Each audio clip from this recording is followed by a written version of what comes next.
بسم الله الرحمن الرحيم. سبح اسم ربك الأعلى الذي خلق فسوى والذي قدر فهدى والذي أخرج المرعى فجعله غثاء أحوى سنقرئك فلا تنسى إلا ما شاء الله إنه يعلم الجهر وما يخفى ونيسرك لليسرى فذكر إن نفعت الذكرى سيذكر من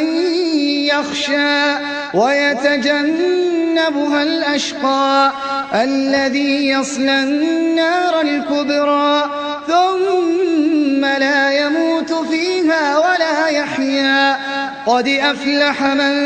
تزكى وذكر اسم ربه فصلى بل تؤثرون الحياة الدنيا والآخرة خير وأبقى إن هذا لفي الصحف الأولى صحف إبراهيم وموسى.